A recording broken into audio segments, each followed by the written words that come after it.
আমার সমাজের চাকুরিজীবী অনেকেই জানেন না ইডব্লিউএস কেন দেওয়া হয়েছে, এবং তাদের কাছে কেউ যদি বলে যে তোমরা সংরক্ষণ ভোগ করো, একটা উত্তর দিতে পারে না যে ব্রাহ্মণ ক্ষত্রিয় বৈশ্য তারাও কিন্তু সংরক্ষণ ভোগ করছে, শূদ্র যে ওবিসি সম্প্রদায়ের মানুষ তারাও কিন্তু সংরক্ষণ ভোগ করছে। ভারতবর্ষে কোন কোন জাতি সংরক্ষণ পেয়ে থাকে আমরা সেই সম্পর্কেই আজকে আলোচনা করব।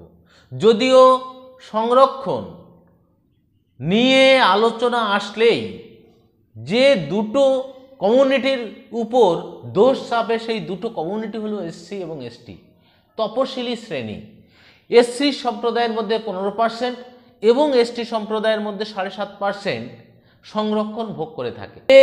এই যে সংরক্ষণ এসসি এসটিরাই কেবল ভোগ করে তা কিন্তু নয়, এসসি এসটি বাদ দিয়েও আমরা দেখেছি বাবা সাহেব আম্বেদকর ওবিসিদের জন্য 341 ধারা মোতাবেক একটা যে প্রভিশন রেখে গেছিলেন, 341 এবং 42 ধারায় যে প্রভিশন ছিল সেই প্রভিশন অনুযায়ী আমরা পরবর্তীকালে দেখেছি যে 1992 সালে এই ওবিসি শ্রেণী, এই যে 52.5% যে ওবিসি শ্রেণী, এই শূদ্র অর্থাৎ ওবিসি শ্রেণী, এই ওবিসি শ্রেণীর জন্য সংরক্ষণ দেওয়ার কথা সাংবিধানিকভাবে বলে এসেছিলেন। এবং পরবর্তীকালে আমরা দেখেছি মণ্ডল কমিশন সেই তার রিপোর্ট অনুযায়ী এই ওবিসি শ্রেণী অর্থাৎ শূদ্র শ্রেণীদের সংরক্ষণ দেওয়ার প্রস্তাব করেন, এবং সেই প্রস্তাব মতো 1992 সালে 27% সংরক্ষণ দেয়া হয়। যদিও এই যে 27% সংরক্ষণের বেশি পাওয়ার অধিকারী ছিল 52.5% শূদ্ররা, কিন্তু তাদেরকে দেওয়া হয়নি ইন্দ্র সাহানি যে মামলা, সেই মামলা মোতাবেক বলা হয়েছিল 50%-এর বেশি সংরক্ষণ দেওয়া যাবে না। তার জন্য এর আগেই যেহেতু 15% এবং 7.5% সংরক্ষণ দেওয়া ছিল, তারপর 27% দিয়ে 49.5%, টোটালি 49.5% সংরক্ষণ চালু হলো 1992 সালে। কিন্তু পরবর্তীকালে বর্ণ হিন্দুরা, বিশেষ করে বর্ণ হিন্দুর মধ্যে ব্রাহ্মণ ক্ষত্রিয় বৈশ্য যারা রয়েছে, তারা সবসময়ের জন্য এই সংরক্ষণের বিরোধিতা করে আসছে, আজ পর্যন্ত সংরক্ষণের বিরোধিতা করে আসছে। কিন্তু সংরক্ষণ যদি এতই খারাপ হবে, তাহলে আমরা দেখেছি যে এই ব্রাহ্মণ ক্ষত্রিয় বৈশ্যদের জন্য একটা সংরক্ষণ চালু করা হলো, যার নাম দেওয়া হলো ইডব্লিউএস, ইকোনমিক্যাল উইকার সেকশন। সালটা কত? 2019 সাল। বাপু, সংরক্ষণ যদি এতই খারাপ হয়, এসসি এসটিদের সংরক্ষণের পরবর্তীকালে 1992 সালে সংরক্ষণ চালু হলো, 92 এর পর 2019 সালে কেন ইডব্লিউএস চালু করা হলো? আমার প্রশ্ন এই জায়গায়, কেন ইডব্লিউএস চালু করা হলো? এবং 2019 সালে নীরবে এই সংরক্ষণ পাশ হয়ে গেল, কোনো বর্ণবাদী রাজনৈতিক দল কিন্তু এর বিরোধিতা করলো না। এবার আমরা দেখে নেই সেই জায়গাটা।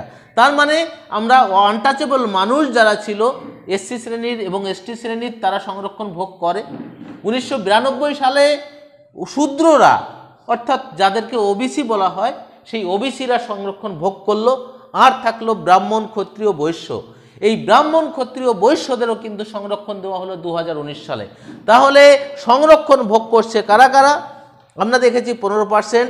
যদিও 1931 সালের সেন্সাসের কথা আমি বলছি, 1931 সালের সেন্সাস অনুযায়ী যে পরিসংখ্যান, সেই পরিসংখ্যান, তাছাড়া পরবর্তীকালে সঠিকভাবে জাতি জনগণনা হয়নি, এবং পরবর্তীকালে যখন জাতি জনগণনার রব উঠল, সেই সময় কিন্তু ভারত সরকার জাতি জনগণনার নামে জাতি গণনাও বন্ধ করে রেখেছে।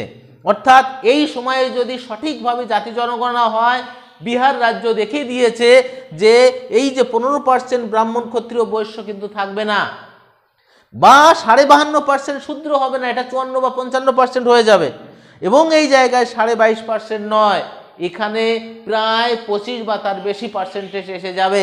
অতএব সেই 1931 সালের সেন্সাস অনুযায়ী আমি বলছি যে টোটালি আমরা দেখছি 90% মানুষ অর্থাৎ মাইনরিটি বাদ দিয়ে যে 90% হিন্দু সম্প্রদায় রয়েছে সেই হিন্দু সম্প্রদায়ই কিন্তু সংরক্ষণ ভোগ করে। আমার সমাজের চাকুরিজীবী অনেকেই জানেন না ইডব্লিউএস কেন দেওয়া হয়েছে, এবং তাদের কাছে কেউ যদি বলে যে তোমরা সংরক্ষণ ভোগ করো, একটা উত্তর দিতে পারে না যে ব্রাহ্মণ ক্ষত্রিয় বৈশ্য তারাও কিন্তু সংরক্ষণ ভোগ করছে, শূদ্র যে ওবিসি সম্প্রদায়ের মানুষ তারাও কিন্তু সংরক্ষণ ভোগ করছে। এই জায়গাটা কিন্তু পরিষ্কারভাবে জানা উচিত যে ভারতবর্ষে বর্তমান সময়ে মাইনরিটি সম্প্রদায় বাদ দিয়ে, সংখ্যালঘু বাদ দিয়ে 90% মানুষ যারা রয়েছে হিন্দু সম্প্রদায়ভুক্ত প্রত্যেকেই সংরক্ষণ ভোগ করে। অতএব সেই জায়গায় দাঁড়িয়ে সংরক্ষণের বিরোধিতা কেবলমাত্র এসসি আর এসটিদের জন্য কেন, ওবিসিদের জন্য কেন, ইডব্লিউএস সংরক্ষণ নিয়ে বিরোধিতা হয় না কেন?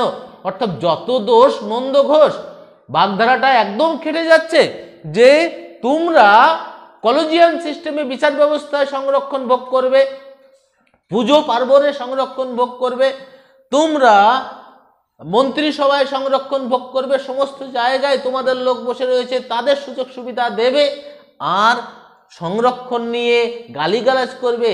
এ সংরক্ষণ তো শুধুমাত্র সংরক্ষণ নয়, বাবা সাহেব আম্বেদকর ভারতবর্ষকে সমৃদ্ধ ভারত গড়ার জন্য রিপ্রেজেন্টেশন দিয়ে গেছিলেন, যে প্রতিনিধিত্বমূলক যে জায়গাটা তৈরি করে দিয়েছিলেন, সেই জায়গায় দাঁড়িয়ে ভারতবর্ষে বর্তমান সময়ে 90% লোক সংরক্ষণ ভোগ করছে। অতএব একবার সংরক্ষণের বিরোধিতা বা রিপ্রেজেন্টেশনের বিরোধিতা করতে আসলে নিজের জায়গাটা একটু উপলব্ধি করে তারপর আসবেন। ধন্যবাদ।